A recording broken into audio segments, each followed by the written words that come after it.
Saviez-vous que 8 entreprises sur 10 échouent à cause d'un mauvais financement? Une bonne idée ne suffit pas pour lancer une entreprise. En effet, sans un plan de financement solide, votre projet risque de ne jamais décoller. Aujourd'hui, je vais vous expliquer pourquoi un plan de financement est essentiel et comment il fonctionne et surtout comment bien le structurer pour sécuriser votre entreprise dès le départ. Alors, avant de commencer, pensez à vous abonner et à activer la cloche pour ne rien manquer de mes prochaines vidéos sur la gestion et la comptabilité. Alors, qu'est-ce que le plan de financement? Alors, le plan de financement, c'est un tableau prévisionnel qui permet de voir comment financer un projet et s'assurer que les ressources financières seront suffisantes. Alors, pourquoi le plan de financement est essentiel? Le plan de financement est essentiel pour plusieurs raisons. Il permet d'anticiper les besoins en financement et éviter les problèmes de trésorerie. Il permet aussi de convaincre les investisseurs et les banques en montrant une vision claire du projet. Et il permet enfin d'éviter la faillite en s'assurant que l'entreprise a assez de ressources pour fonctionner.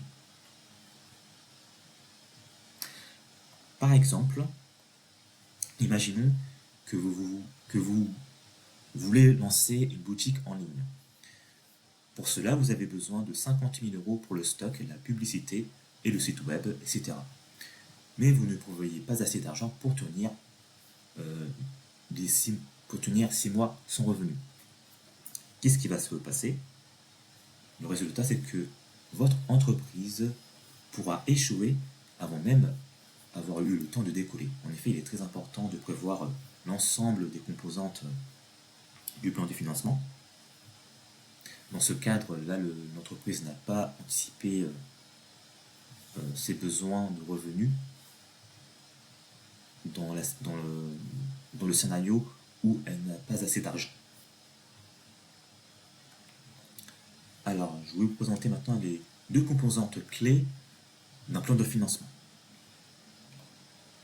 Alors, nous avons les ressources financières disponibles. Les ressources financières disponibles sont par exemple constituées des apports personnels des associés, des emprunts bancaires, des aides et des subventions, des investissements extérieurs. Et nous avons aussi les besoins financiers. Alors, les besoins financiers sont constitués par l'achat d'équipements et de stocks. Il peut s'agir par exemple des machines, d'un véhicule, etc. Il s'agit aussi, les besoins financiers sont aussi constitués des dépenses de fonctionnement. Donc il s'agit des dépenses courantes de l'activité de l'entreprise. Il s'agit par exemple des salaires, des loyers, de la publicité, etc. Et nous avons aussi le besoin en fonds de roulement qui permet d'assurer la trésorerie de l'entreprise. Donc, par exemple, imaginons que vous avez prévu un budget pour tout, sauf pour le paiement de vos fournisseurs, qui exigent un paiement immédiat, alors que vos clients vous paieront à 30 jours. Alors, quel est le résultat? Le résultat, c'est que vous aurez des tensions de trésorerie et cela risque de bloquer votre entreprise. En effet, vos fournisseurs réclament un paiement immédiat alors que vos clients vous paieront dans 30 jours. Donc vous encaisserez l'argent plus tard. Donc ce qui peut poser un problème concernant la trésorerie de votre entreprise. Maintenant, je vais vous présenter comment structurer justement un bon plan de financement. Pour cela, vous devrez suivre plusieurs étapes. L'étape 1, vous devrez faire une liste de tous les besoins financiers. Il s'agit par exemple du matériel, du recrutement, du marketing, des frais administratifs. Et vous devez surtout tout détailler afin de ne rien oublier. La deuxième étape consiste à identifier les sources de financement. Vous devez vous poser cette question: quelle part des fonds viendra des associés? Quelle part sera empruntée? Est-ce qu'il y a des aides possibles? Il peut s'agir par exemple des subventions ou des baisses de cotisations sociales, justement. La troisième étape consiste à faire un tableau prévisionnel clair. Donc, il s'agit d'un document que vous devez établir, et ce document montre combien il faut, quand il faut et d'où viennent les fonds. Et surtout, l'astuce très importante à ne pas oublier, c'est qu'il faut toujours prévoir une marge de sécurité d'au moins 10 à 20% pour les imprévus. En effet, il peut toujours avoir des imprévus. Alors, en conclusion, un bon plan de financement, c'est la clé pour éviter les erreurs fatales en entreprise.